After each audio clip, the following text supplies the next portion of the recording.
वीर शिरोमणि महाराणा प्रताप जी की जयंती है और इस जयंती में पधारे हुए सभी सम्मानित साथियों का मैं स्वागत करता हूं, अभिनंदन करता हूं। और इस कार्यक्रम के मुख्य अतिथि भावी शिला सुखदेव सिंह गोगाबेरी जी आज बिजनौर की धरती में, विदुर की धरती पर पहली बार पधारी हैं। मैं चाहता हूं कि एक बार आप सभी उनका खड़े होकर के सम्मान करके ताली बजा दीजिए। बहुत बहुत धन्यवाद। बैठ जाए आप सब, बहुत बहुत धन्यवाद। हमारे साथ राष्ट्रीय उपाध्यक्ष श्री योगेंद्र सिंह गडार जी भी यहां पधारे हैं, उनका भी स्वागत है, अभिनंदन है। इस मंच पर जितने भी हमारे सम्मानित अतिथि हैं, क्योंकि अभी आप प्रदीप चौहान जी ने कहा कि बहुत शॉर्ट में बोलना है और रैली के लिए जितने लोग यहां बैठे हैं उतने लोग बाहर खड़े हैं और वक्ता के रूप में अभी भाभी जी को सुनना है। तो मैं जितने भी सम्मानित मंच पर जितने भी अतिथि बैठे हैं, मैं सभी का एक साथ अभिनंदन करता हूं, वंदन करता हूं। आप यहां पे पधारे, आपका स्वागत है। और सामने हमारे जितने भी हमारे भाई बंधु बुजुर्ग सभी बैठे हैं, मैं सभी को सर झुका करके प्रणाम करता हूं और अपनी बात को रखता हूं। महाराणा प्रताप के बारे में बहन आकांक्षा जी पिछली बार भी आई थी, इस बार भी आई, उनका भी स्वागत, उन्होंने डिटेल बताया, जिला अध्यक्ष जी ने बताया।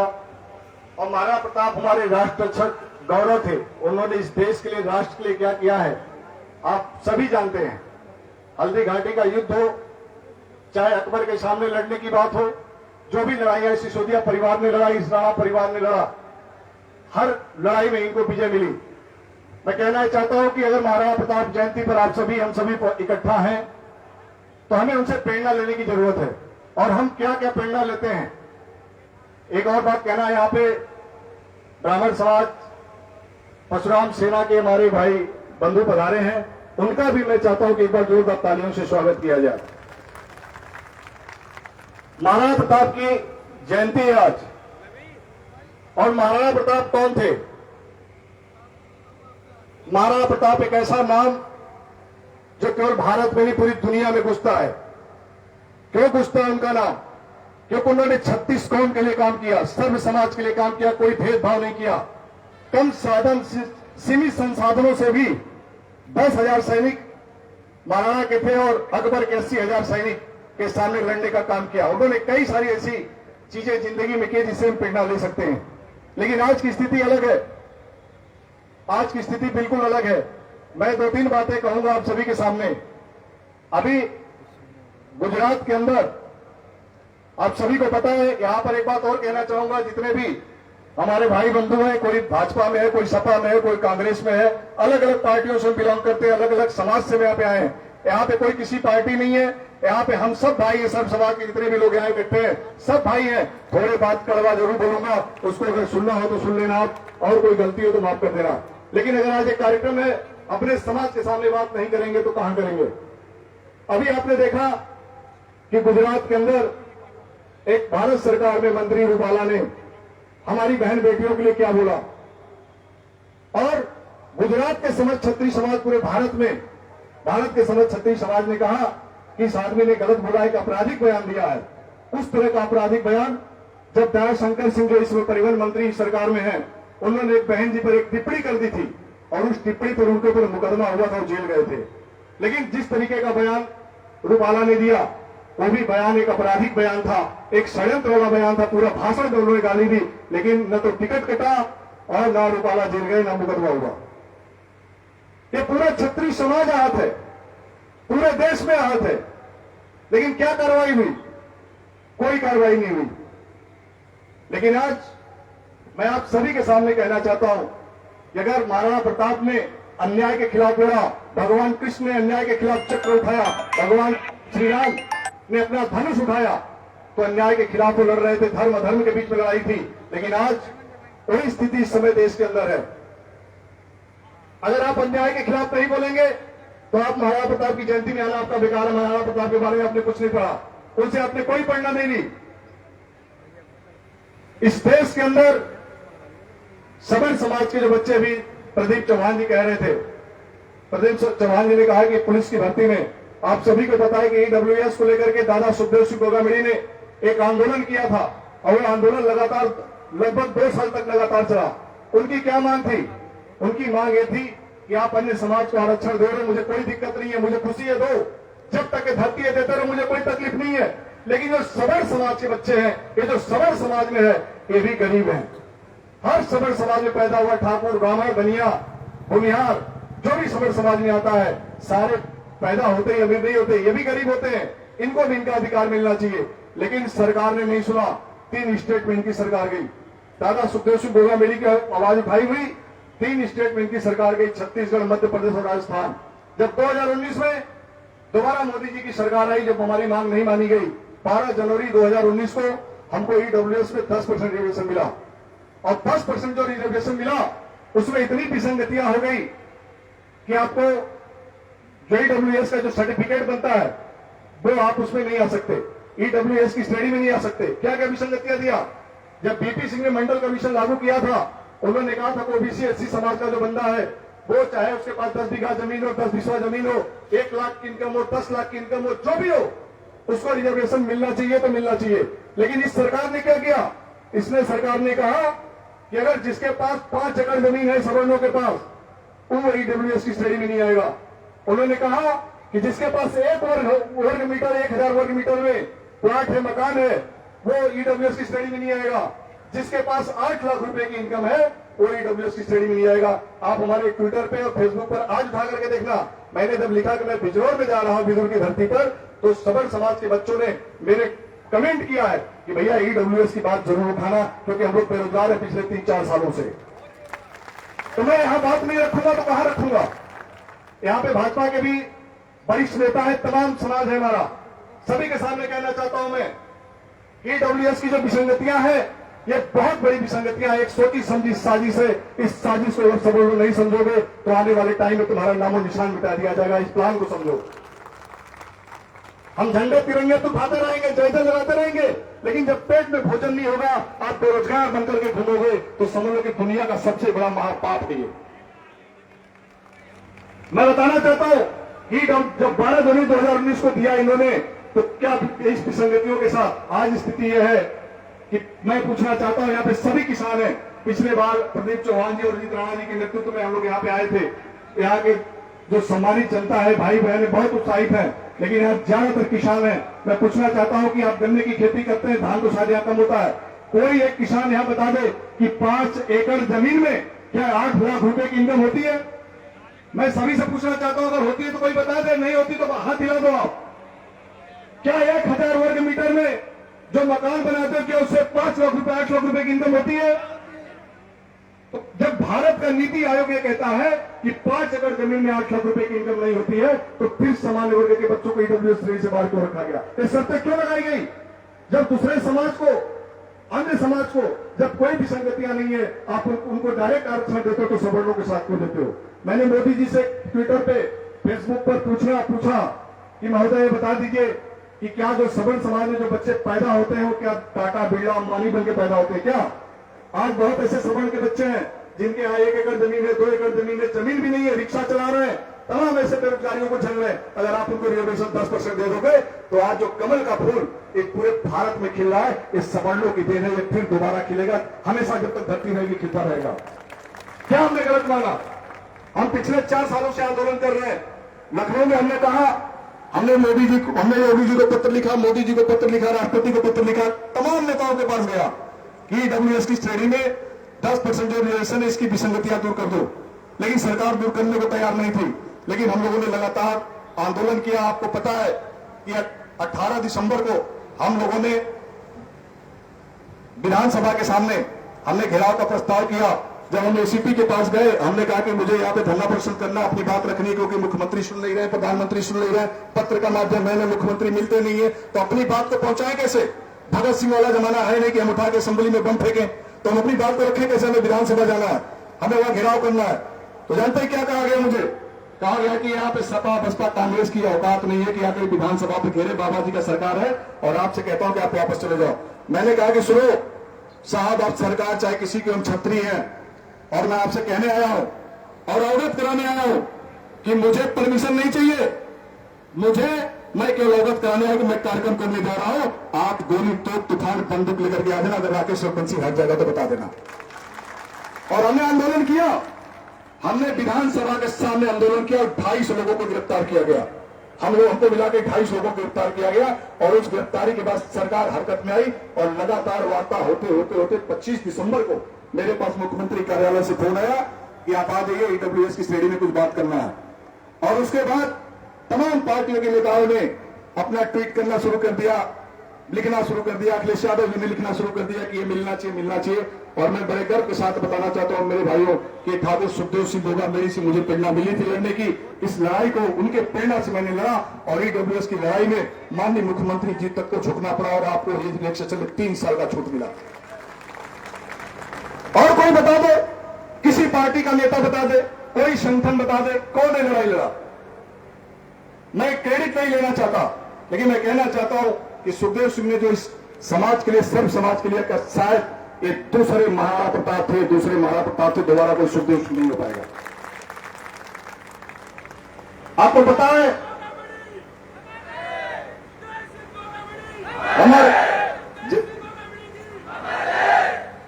आप इस छत्री समाज, इस सर्व समाज के लिए काम करता है। आपको एक बात याद होगी, आपने पढ़ा होगा कि एक बार भूदान, विनोबा भावे जी के नेतृत्व में भूदान की योजना चलाई गई थी।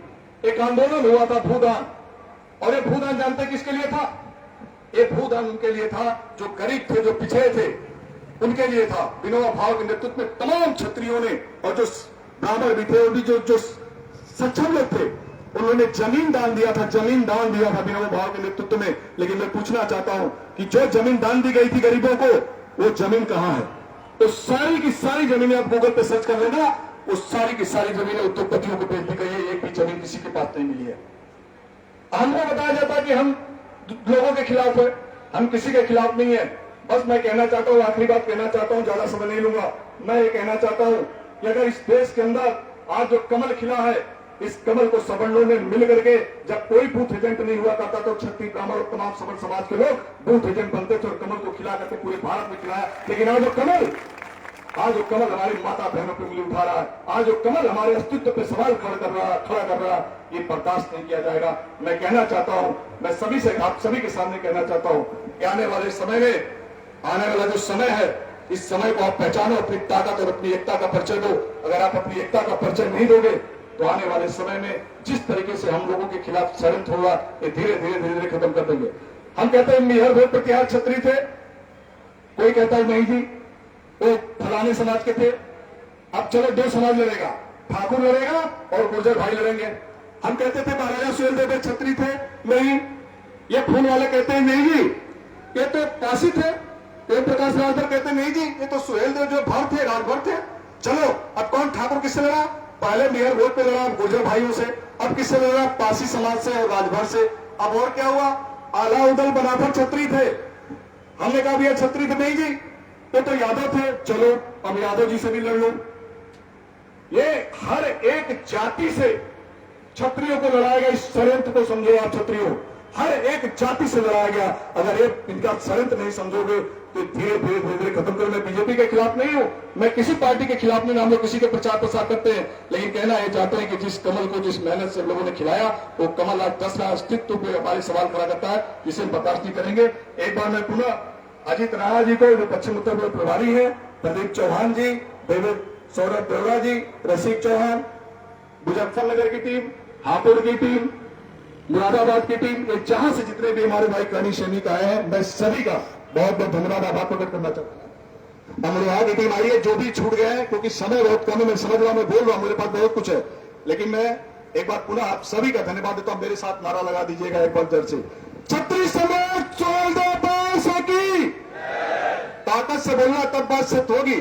छत्तीस सम्राट छोड़ दो पैसे की, छत्तीस सम्राट मिहर भोज प्रतिहार की, छत्तीस सम्राट बराबर आला उदल की, छत्तीस सम्राट वीर शिरोमणि महाराणा प्रताप की, ठाकुर सुखदेव सिंह को मेरी, ठाकुर सुखदेव सिंह को मेरी, सेना भावी संघर्ष करो, सेना भावी संघर्ष करो।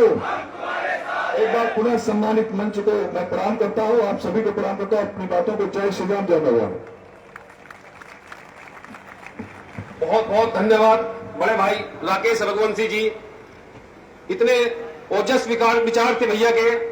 वास्तव में मैंने खुद देखा था उस दिन कि भैया सुबह 7 बजे मुख्यमंत्री आवास पर पहुंच गए थे और उन्होंने बोला था कि जब तक आयु सीमा में छूट नहीं होगी मैं यहां से नहीं उठूंगा। तो ऐसे भैया के लिए जोरदार एक बार और ताली हो जानी चाहिए। और बाकी तो भैया ने एक बात बहुत अच्छी बोली है कि यहाँ पर आज जितने भाई हैं, यहाँ कोई पार्टी का पदाधिकारी नहीं है, यहाँ पर हम सब लोग भाई की तरह इकट्ठा हुए हैं। और कहा ना कि सरकार को तो हमारे दादा भी कह के गए थे कि जब हमारी नहीं सुनेगी तो नानी याद दिला देंगे इनकी। और याद दिला रखी है ना, याद दिला रखी है। तो भैया ऐसा कुछ नहीं है, हम हमेशा साथ थे, साथ रहेंगे, लेकिन हमारा भी अब जैसे गुजरात में हाल करा ऐसा हाल ना करो, सबको हाथ जोड़ के कहते हैं बस।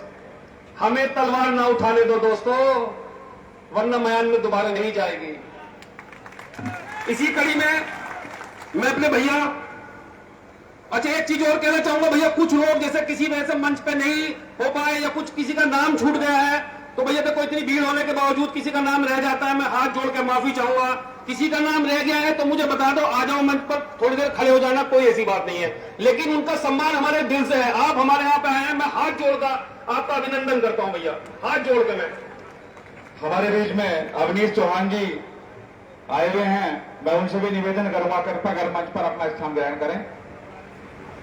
किरतपुर से भैया संजय चौहान जी भी आ जाए, किरतपुर से संजय चौहान जी आए हैं, किरतपुर से संजय चौहान जी।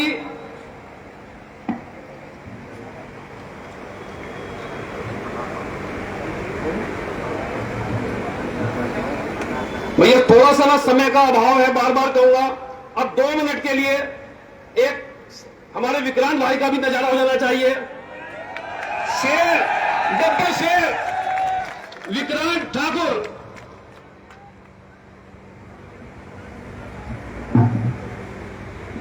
वीर शिरोमणि महाराणा प्रताप की, राजपूत सम्राट पृथ्वीराज चौहान की, राजपूत सम्राट मिहिर भोज प्रतिहार की, जय जय राजपुताना।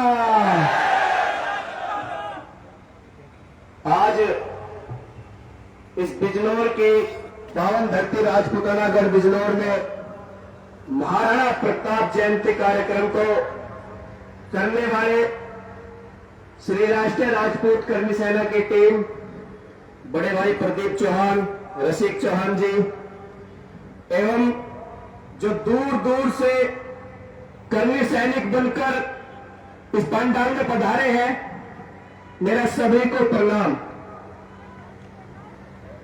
वीर शिरोमणि महाराणा प्रताप जी की इस जन्म जयंती पर सम्मानित मंच एवं राजस्थान से चलकर मेरी मां के समान मेरी भाभी साहब यहां पधारी है। इन्होंने आज सिद्ध कर दिया कि ठाकुर सुखदेव सिंह गोगानेडी हमारे बीच इन्हीं के रूप में आते रहेंगे। मैं आपको अपना पूरा जीवन समर्पित करता हूं। इसी मंच पर ठाकुर बुद्ध सिंह महाशय जी मेरे पापा जी हैं, जो 100 वर्ष की उम्र में भी एक क्षत्रिय योद्धा की भांति इस मंच पर पधारे हैं।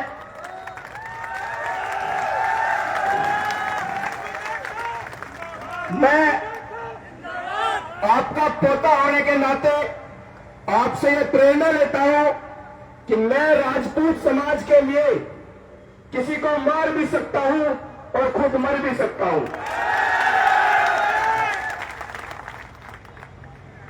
देखिए, जिस महापुरुष की जन्म जयंती पर हम यहां पधारे हैं, उस जन्म जयंती को एक त्योहार से कम न माना जाए, क्योंकि जिस महापुरुष की जयंती हम मना रहे हैं उसने अपना पूरा जीवन भगवा, केसरिया, हिंदुत्व केवल इन्हीं की लड़ाई लड़ी।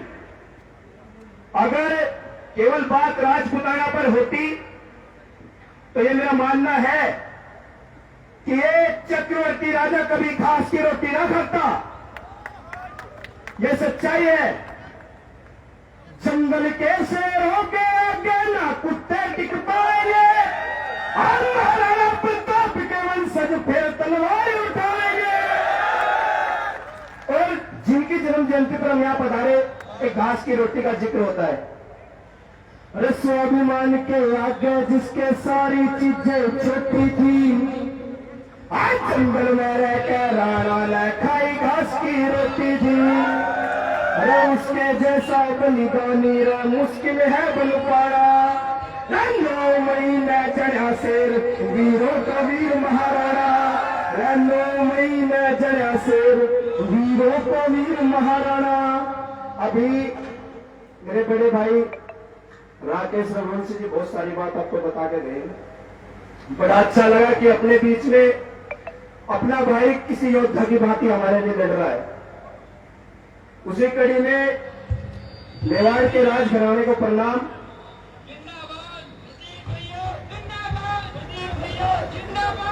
प्रणाम मेरा जयवंता बाई महारानी छतरानी को, प्रणाम मेरा उस देश प्रेम में चलती हुई जवानी को, प्रणाम मेरा है राणा उदय सिंह मलकाने को, प्रणाम मेरा है केसरिया में उस योद्धा दीवाने को, प्रणाम मेरा है घास की रोटी। ध्यान रखना, एक एक बात को प्रणाम।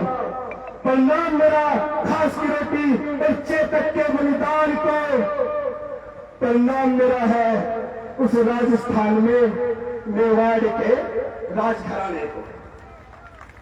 हमें कुछ लोग जातिवादी बताने लगे हैं। अगर बात जातिवाद की और राष्ट्रवाद की आई तो मैं 2 लाइनों में अपना पूरा परिचय देता हूं और अपने पूरे समाज को। देश प्रेम और राष्ट्रवाद की खातिर है ये प्राण मेरे, और स्वाभिमान का भक्त हूं मैं, है महाराणा भगवान मेरे। अब हम जातिवादी हैं तो हैं। जिस समाज ने महापुरुषों की चोरी की उनसे हमारा कोई डर नहीं था, पर उनके लिए मेरा एक संदेश है, हमारे पे जातिवाद का थप्पड़ सबसे ज्यादा उन्होंने नहीं लगाया सरकारों के साथ मिलकर। तुम कल भी चोर थे, हो और रहोगे, हम कल भी लड़का थे, हैं और रहेंगे। और तुम्हारे लिए छतरी केवल और केवल लिखने से नहीं बनता, उसके लिए लाइन है, आजकल सब छतरी बन के बोर्ड लगाने तय, आज छतरी बन के जिगरे टावर में खून बहाने तय, राजपूतों ने शीश कटाए है इतिहास बनाने में, और पावे एक पे एक सूरमा महारे राजपुताने में, पावे एक पे एक सूरमा महारे राजपुताने में। उनकी तब भी समझ में नहीं आया, उन्होंने फिर से छेड़ा, उनके लिए फिर से बताया कि राजपुताना आगे हमें त्याग तना खेला करते, दो चार के भंग करते, इतिहास नहीं बदला करते, और ठाकुरों की होड़ करने की नौबत तुम्हारी है, अरे एक ला राजपूत पूरी कायनात पैधारी है। उन्हें फिर समझ नहीं आया, वे अपने आप को फिर फर्जी छतरी बताने से नहीं डरे। उनके लिए फिर जब ठाकुर तलवार उठाएगा तो मैं लाश नजर बस आएंगी, इतिहास चुराने वालों की बस चप्पल चप्पल पाएंगी, इतिहास चुराने वालों की बस चप्पल चप्पल पाएंगी। और उसके बाद सीधी बात नौबत पास, मिलन भूमि में भेद सभी खुलवा देंगे, राजपूत है वीर भोज हम तुमसे ही बुलवा देंगे, राजपूत है वीर भोज हम तुमसे ही बुलवा देंगे। तो कृपया करके ना छेड़ो, अभी समय है, वरना इस देश का इतिहास है और इस इतिहास में लिखा हुआ है कि क्षत्रियों ने जब जब तलवार उठाई है तो ये अपनी बात मनवाना जानते हैं। और मेरी एक सच्ची श्रद्धांजलि इस मंच से, और शेरों की करनी सेना का नाम सुना होगा, और सुखदेव सिंह को कामेरी तूफान सुना होगा, और सुखदेव सिंह को कामेरी तूफान सुना होगा। जय श्री राम, जय भवानी, जय जय राजपूताना।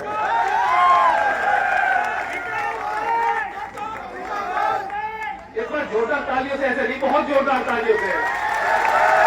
मेरठ की धरती में जन्मे विक्रांत ठाकुर हमेशा इतने ऊर्जावान दिखते हैं। कभी भी मैं इनसे मिलता हूं ना तो ऐसा लगता है बिल्कुल ऊर्जा से भरे हुए एकदम, और एकदम मुंह चेकते हुए।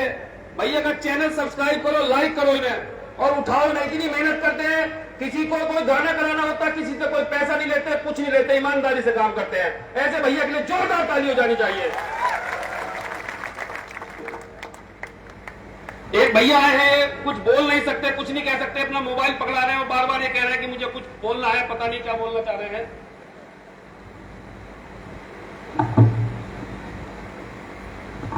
सभी लोग जय श्री राम। प्रताप बता लो, महाराणा प्रताप इतिहास बना लो, तब उससे नहीं तो बना लो, महाराणा प्रताप इतिहास बना लो। आप पूरा विश्व बन लो, पूरे विश्व का इतिहास बन लो, भारत का इतिहास बन लो, और फिर भारत खाली लाली लाना इतिहास बनना, सबको बाहरी है जिसका इतिहास वो इतिहास बनना। हाँ, महाराणा प्रताप बनना। जय श्री राम। और क्या बन जाओ, ही का नहीं झूठना मुझे आता नहीं, प्रेम बनता मैं अच्छा नहीं, प्रेम बनता मैं वो अच्छा नहीं। मैंने रबर इतनी बातें जानी बचपन में, महाराणा प्रताप पढ़ाया मैंने, बचपन में महाराणा प्रताप को पढ़ाया मैं। मिलते भी मिलना पाऊँ, मिलते भी मिलना पाऊँ, वो सामने में बहुत बढ़िया। जय श्री राम। ये सब बोले भैया ने, भली आवाज में जो भी था इनके भैया का, भगवान ने जैसा बना के भेजते हैं। प्रताप का प्रताप बताता हूँ, महाप्रताप का इतिहास सुनाता हूँ, मैं टप टप टप टप उस चेतक की टाप सुनाता हूँ, मैं महाप्रताप के प्रताप को बताता हूँ। देखो गहराई देखो, और चेहरे पर जो भाव थे उसको देखो, क्या ऊर्जा थी। यही ऊर्जा आप लोग भी बनाए रखो, कभी कोई हमारा बाल नहीं बिगाड़ सकता, ध्यान रखना। बहुत जल्दी रैली की तैयारी हो रही है, और मैं फिर कहना चाहूंगा, सभी लोगों से माफी मांगना चाहूंगा अगर कोई वक्ता के रूप में केवल हमने 4 या 5 रखे थे, क्योंकि मेन कार्यक्रम हमारा रैली का था। और अगले वक्ता के रूप में राष्ट्रीय उपाध्यक्ष और हमारी इसी राष्ट्रीय राजपूत करनी सेना के हनुमान कहे जाने वाले हमारे बड़े भाई योगेंद्र कटार जी, बड़े भाई योगेंद्र कटार जी के लिए जोरदार तालियां।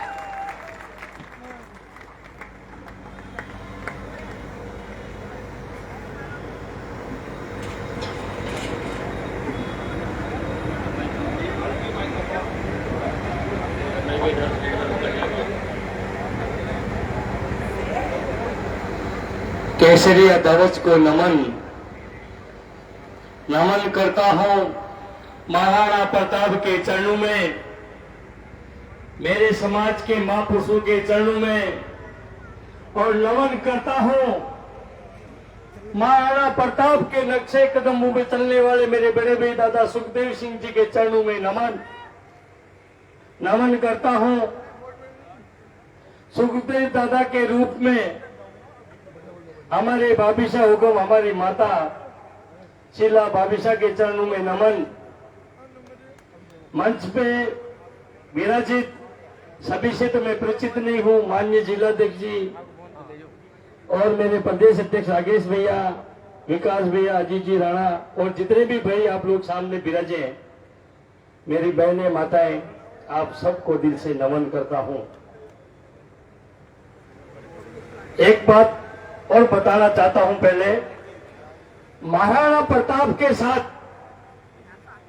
एक राजा और लड़ा करते थे, राणा पूजा सोलंकी। उनके वंश के उनके पुत्र परीक्षित सिंह जी भी यहाँ पधारे हैं, मैं उनको भी मंच में सम्मानित करता हूं। मैं एक बार चाहूंगा आप खड़े होकर आप सबका अभिवादन करें। महाराणा प्रताप के साथ में आज भी मेवाड़ के इतिहास में, मेवाड़ के राज चिन्ह पर आज भी एक फोटो और लगता है, वो राणा पुंजा का लगता है, और बिलों की सेनाओं का नेतृत्व करते थे। आप सोलंकी सरदार हैं। इतिहास के साथ छेड़छाड़ होना तो हमेशा हमारे साथ रही है, क्योंकि क्षत्रियों को ताकत से नहीं हरा सकते। मैं आपको बताना चाहूंगा, कुछ समय मंगलू का इतिहास रहा। मंगलू के जाने के बाद ऐसी एक पार्टी आई जो मुगलों को समर्थन करती थी, उन्हीं के अनुरूप इतिहास लिखा गया। अभी मेरी बहन ने फरमाया था ऐसी मंच पर कि हल्दी घाटी के युद्ध में राणा हारे थे। मैं माफी चाहूंगा, मैं इस बात पे कटाक्ष नहीं करना चाहता, पर सच ये है राणा कभी हारे ही नहीं। ये 100% सत्य है। अगर आप इस बात की जानकारी चाहते हैं तो मेवाड़ का इतिहास उठा के देख लीजिए, महाराणा कभी हारे ही नहीं। ये इतिहासकारों ने, यहाँ के लोगों ने इतिहास के साथ छेड़छाड़ करके राणा को हराया दिखाया गया। महाराणा प्रताप कभी हारे नहीं। मैं आपको एक बात और बताना चाहता हूं, बातें थोड़ी सी करेंगे पर करेंगे जरूर। ये दूसरा प्रोग्राम है बिजनौर में महाराणा प्रताप जयंती का। ये हमारे राष्ट्रीय अध्यक्ष जी की देन है।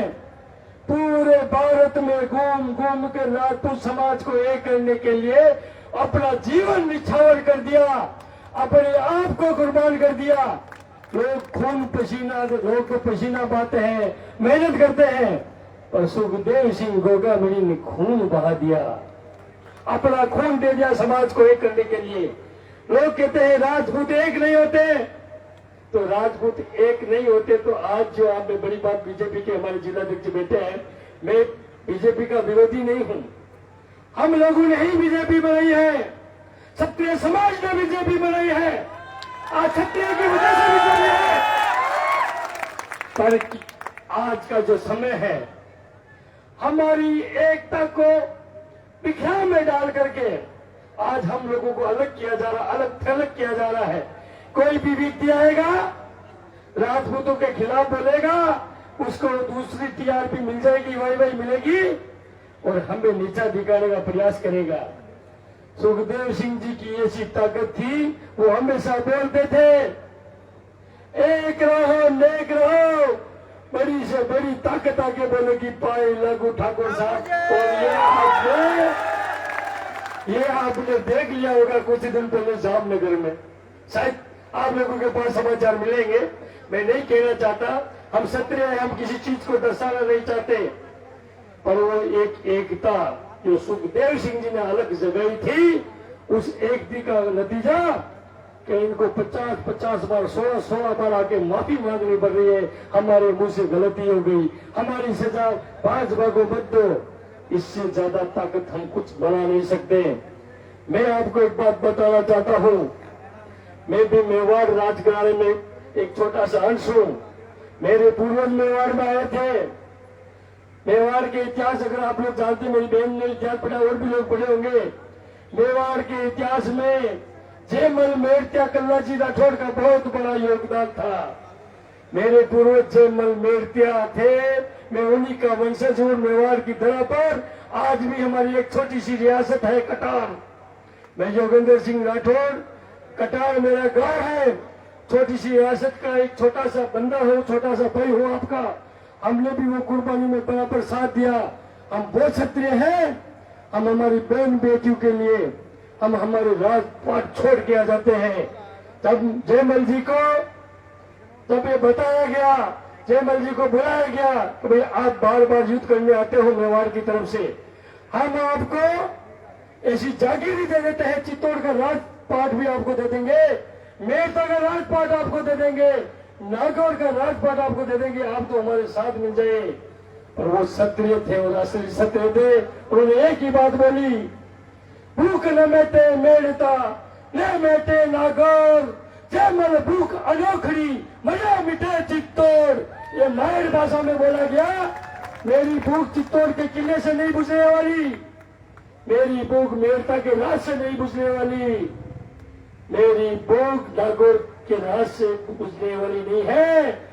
मेरी भूख तो चित्तौड़ के किले पे मेरी गर्दन काम आ जाए, उस दिन मेरी भूख मिटेगी। ऐसे हैं हम क्षत्रिय लोग। हम लोगों ने सुखदेव दादा के साथ मिलकर के 24 राज्यों में हमने काम किया। आज ईडब्ल्यूएस की बात है, मेरे भाई राकेश भैया ने बताया, तो ईडब्ल्यूएस की लड़ाई लड़ने वाला ही सुखदेव सिंह गोगामेडी था। जब ईडब्ल्यूएस का फायदा हुआ, मैं बताता हूँ आपको ईडब्ल्यूएस कैसे मिला। हमने विधानसभा का घेराव किया राजस्थान में, लाखों की तादाद में हम गए, सरकार ने हमें तवज्जो नहीं दिया। उस समय सुखदेव सिंह जी गोगामेडी का एक ही नारा था, कमल का फूल हमारी भूल। 3 प्रदेशों में सरकार गई, राजस्थान, मध्य प्रदेश और छत्तीसगढ़। तब सरकार की आंखें खुली, तब उनको पता लगा कि क्षत्रिय समाज की अनदेखी हमारे पे कितनी भारी पड़ेगी। फिर इन्होंने ईडब्ल्यूएस लोकसभा चुनाव के पहले लागू किया और हमारे क्षत्रिय सर्वर समाज के भाइयों को हमें ये ईडब्ल्यूएस का मिला।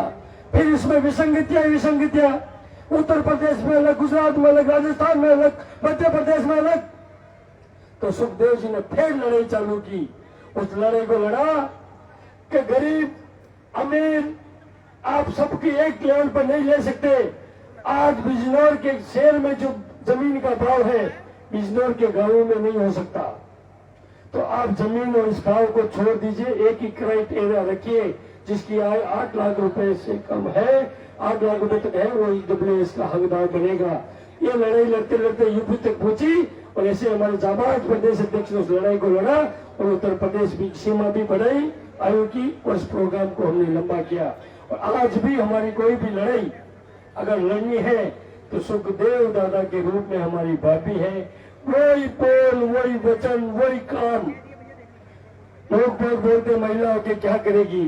जब आप मेरी भाभी की स्पीच सुनेंगे, जब आप इनके बारे में जानेंगे, तब इनके कर्म के बारे में जानेंगे, तो आप सोचते रह जाएंगे, मेरी भी आंखें खुली की खुली रहेगी। क्योंकि संगठन के नाते सुखदेव दादा गोगामेडी के साथ मुझे बहुत कुछ काम करने का मौका मिला। बहुत हिंदुस्तान के हर राज्य में हर मेरे व्यक्ति से मेरे को जाने का मौका मिला, रूबरू होने का मौका मिला। हर बात उनकी जो वो मुंह से बोलते उससे पहले हमें मालूम पड़ जाता था दादा क्या बोलने वाले हैं। इतनी सोच, इतनी निष्ठा जो उनकी मजबूत थी, यही निष्ठा जब मैंने भाभी साहब में देखी, जब भाभी साहब कार्यकारी तो इसलिए बनाया गया, हमारे दादा राष्ट्रीय अध्यक्ष आजीवन है सुखदेव दादा, इसलिए हमने कार्यकारी का नाम रखा। बाकी आजीवन अध्यक्ष हमारे भाभी से ही है, राष्ट्रीय राजपूत कर्णी सेना के। हम पूरी ताकत के साथ, पूरी ईमानदारी के साथ हम भाभी साहब के सानिध्य में काम करेंगे।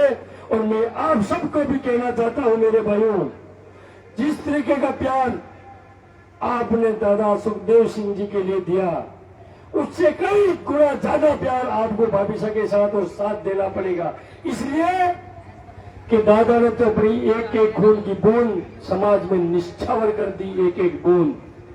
आज उन्हीं के दोनों बच्चे, मेरी दोनों भतीजा बेटी आप देख लो, आप उर्वशी और दोनों भतीजा छोटी, पूरे परिवार को लेके भाभी साहब आज बिजनौर के एक आह्वान पर सिर्फ एक बार आए थे। एक बार फोन आया था अजीत भैया का महीने भर पहले कि दादा महाराणा प्रताप जयंती हम बिजनौर में मनाएंगे, भाभी साहब आएंगी। मैं कि 1000% आएंगे भाभी साहब। भाभी साहब कभी किसी को मना ही नहीं करते। कल का प्रोग्राम ले लिया महाराष्ट्र का, कल महाराष्ट्र से फोन आया कि महाराणा प्रताप जयंती मना रहे हैं, आपको हमारा भाभी साहब ने हाथ भर दिया। आप देख लो, एक महिला होते हैं हमारी छत्राणी मां ने, हमारी भाभी में कितना जुनून और जोश है। ये सब सारी देन मेरे बड़े भाई दादा सुखदेव सिंह गोगामेडी की देन है। उन्हीं का एक एक अंश मेरी भाभी में है। वो ताकत, वो हिम्मत मेरी भाभी श्री में है। तो मैं आप सबको यही कहूंगा, पूरी ताकत के साथ, निष्ठा के साथ, पूरी ईमानदारी के साथ हमको भाभी साहब के साथ काम करना है। समाज को जो दादा का लक्ष्य था पूरे भारत में राजपूतों को एक करने का, अगर सुखदेव दादा राजपूत समाज की बागडोर नहीं संभालते तो शायद हम भी आज आपके सामने रूबरू नहीं होते। हम नहीं जानते कि इतनी बड़ी उत्तर प्रदेश भगवान राम की धरती पे हमारे कैसे केसरिया पेड़ के हमारे भाई है और कितने मजबूत है, कितने सजग है। ये सब सुखदेव दादा की देन है। हम ऐसे ऐसे प्रदेशों में गए जहाँ हिंदी को कुछ समझते नहीं, हिंदी जानते ही नहीं, कर्नाटक में गए, केरल में गए, इसी तरह केसरिया पेड़ के हमारे राजपूत समाज के लोग सामने आए वो ताकत है सुखदेव सिंह गोगामेडी की। मैं आपको हाथ जोड़ के निवेदन करना चाहूंगा, आप सबको पूरी ताकत और निष्ठा के साथ हमको एक रह करके बात रखिए। सुखदेव दादा का एक ही था, एक रहो नेक रहो। अगर एक रहोगे तो बड़ी से बड़ी ताकत आके बोलेगी भाई लागू ठाकुर साहब। मैं आपको एक बात और बोलना चाहता हूँ इस मंच के माध्यम से, जब जात की बात आती है तो हमारे सक्रिय लोग जो बड़े बड़े नेता है बोल नहीं पाते, पता नहीं उनका क्या चला जाएगा। जब हमारी जमीनें, हमारे किले गढ़ किले हमने जब दान में दे दिए तब हमारा क्या जाएगा। आपको खुले मन से बोलना चाहिए। मैं आप मंच के माध्यम से बोलता हूँ, जो अपनी जात का नहीं वो अपने बाप का नहीं। अगर हमको जात का है, हमें भी अच्छा लगता है राजनीति में आना। आपको इस मंच के माध्यम से बोलना चाहता हूँ, जिस व्यक्ति ने राजपूत समाज की, जिस व्यक्ति ने राजपूत समाज के लिए काम किया, राजपूत एकता के लिए काम किया, वो कभी विधायक भी नहीं बन पाया। जानते हैं क्यों? क्योंकि वो राजपूत समाज का नेता है। हमारे भाई कहेंगे, अगर हम मंच पर आके बोलेंगे बीजेपी की खिलाफत करेंगे तो बोलेंगे कांग्रेस वालों ने पैसा दे दिया। अगर कांग्रेस की खिलाफत करेंगे तो बीजेपी वालों ने पैसा दे दिया। अरे मेरे भाइयों, इस चक्कर में मत पड़ो। हमें लड़ना पड़ेगा, हमें लड़ना पड़ेगा। मांगना किससे जाएगा? जो अपना बाप या अपना राजा होगा उसी से तो मांगेंगे। हम घर में किससे मांगते हैं? अपने बड़ों से ही मांगते हैं। इसी तरह सरकार से मांगना पड़ता है। जो भी सरकार रहे, चाहे वो बीजेपी की रहे, चाहे कांग्रेस की रहे, अन्य सपा बसपा सपा जो भी पार्टी है। दादा बोलते थे जनता दल, बेस दल, गाय दल, कोई भी दल हो, हमको लड़ाई किससे लड़नी है? सरकार से। तब हम सरकार से लड़ाई करेंगे तो सरकार तो हमारे खिलाफ रहेगी। अभी राजपूतों ने थोड़ा सा दिखाया ना जलवा, हिल गई ने कुर्सियां, हिल गई नहीं पता है। रूपाला जी की वजह से मालूम पड़ गया ना सरकार को। फिर भी हम सक्रिय हैं, हमने ईमानदारी रखी, सनातन धर्म को लेकर चले हम लोग। लोगों की नजरों में 19-20 हो सकता है, पर क्षत्रिय समाज की रगों में आज भी खून वही दौड़ रहा है। हम आज भी ईमानदारी और निष्ठा के जिसके साथ लगते हैं, पूरी ईमानदारी और निष्ठा से अपना सर्वोच्च निचावर कर देते हैं। हम वो लोग हैं, दया करुणा हमारे पास है। मैं जिस धरती का खड़ा हूं, यहाँ जब भी नाम लिया जा रहा है, किसी न किसी चौहान का नाम लिया जा रहा है, तो मुझे लगता है शायद इस धरती पर चौहान बहुत है। पृथ्वीराज चौहान, जिनकी राजधानी अजमेर हुआ करती थी, मैं जिस जगह रहता हूं वहां से 150 किलोमीटर दूर है। 17 बार उन्होंने माफ किया। शत्रु की ये ताकत है, हम दुश्मन को माफ करने की क्षमता रखते हैं। पृथ्वीराज चौहान के लिए वैसे तो वो दोहा सब जानते ही है, 4 बार से 24 गंज उंगली अष्ट प्रमाण, जो बेटा सुल्तान है चुके मत चौहान। वो पृथ्वीराज चौहान के वंशज आप लोग, हमारे वीर वीरों, हमें जाति में बांट दिया। हमें एक ही बात का ध्यान रखना, हम क्षत्रिय हैं। हम चौहान, राठौर, भाटी, शेखावत, हम सब क्षत्रिय हैं। हमारा काम है सनातन धर्म के साथ रहना और सनातन धर्म को बढ़ावा देना। वो पूरी ईमानदारी और निष्ठा से हम बढ़ा रहे हैं।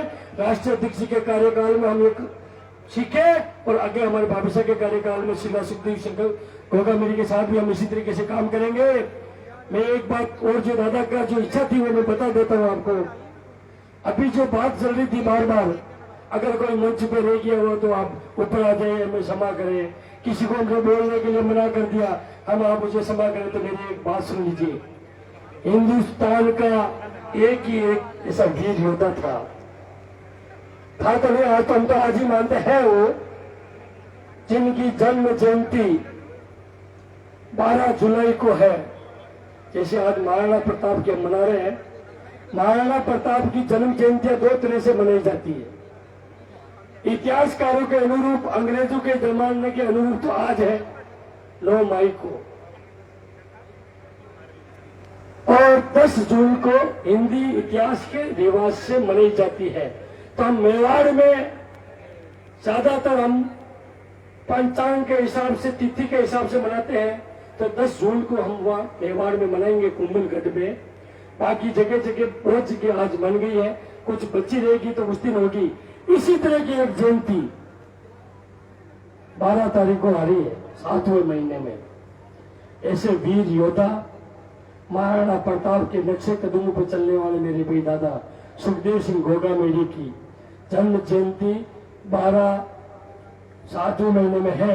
मैं आप सबसे चाहूंगा, इस बिजनौर की धरती से, भगवान राम की धरती से हम यही कहना चाहेंगे कि इस जन्म जयंती की शुरुआत हम यहाँ से करें, पूरे भारत में वो जन्म जयंती मनना चालू करें और एक दिन इसी तरह हमारे वीर शिरोमणि हिंदुआ सूरज महाराणा प्रताप जी की जयंती मने, उसी तरह दादा सुखदेव सिंह घोगामेरी की जयंती मने। आप सबसे मेरा यही करबद्ध निवेदन है, हाथ जोड़ करके कि इस शुरुआत को आप यूपी की धरती से चालू करें और पूरी ताकत से पूरे भारत में हम इस जयंती को मनाना चालू करेंगे।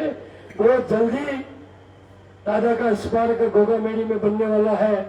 अगर आप लोग उस समय पधार सके तो आपका सबका अहोभाग्य, हमारा अहोभाग्य। अब आप पधारे और जिस दिन इस मूर्ति का अनावरण होगा, वह पहली मूर्ति का अनावरण हम वहीं से करेंगे। उसके बाद जगह जगह हम महाराणा प्रताप के नक्शे कदमों पर महाराणा प्रताप के साथ दादा सुखदेव सिंह घोगामेरी की मूर्तियों का भी अनावरण कराएंगे। मैं आप सबसे दोबारा यही कहना चाहूंगा, आप सब एक रहे। आज की ताकत फूट डाल के राज करने वाली है। जब राजपूत को अलग थलग नहीं कर पाए हम लोग, दूसरे लोग जो थे, तो उन्होंने फिल्म दिखा करके, फिल्मों के माध्यम से, इतिहास के माध्यम से पूरे समाज को तितर बितर कराना चालू कर दिया। और अब देख लीजिए, आप जातियों में बांटने का काम कर रहे हैं। महाराणा प्रताप की सेना में पन्ना दाई का रोल देख लीजिए, भील राजा का देख लीजिए। लोग बैठ जाए, कुछ नहीं हुआ, पीछे कुछ नहीं है, आराम से बैठ जाए, पीछे मत कुछ देखो, कुछ नहीं है पीछे। 36 कौम को साथ लेके चलने वाले हम राजपूत लोग हैं। हमें सभी को साथ लेके चलना है। किसी की बातों में आकर के हमें एक दूसरे को नीचा नहीं दिखाना है। बाकी जो गलत करेंगे वो तो वो भरेंगे ही। मैं आपको सबको या पधारे महाराणा प्रताप जयंती पे मैं दिल से नमन करता हूँ, आप सबको प्रणाम करता हूँ। और आने वाले समय में पूरी ताकत के साथ इसी तरह दादा सुखदेव सिंह जी की जन्म जयंती और महाराणा प्रताप जयंती, पृथ्वीराज जयंती, हमारे समाज के जितने भी महापुरुष हैं, हमें सबकी जयंतियां मनानी चाहिए। इसी के साथ जय भवानी, जय माता दी, जय मां करणी। बहुत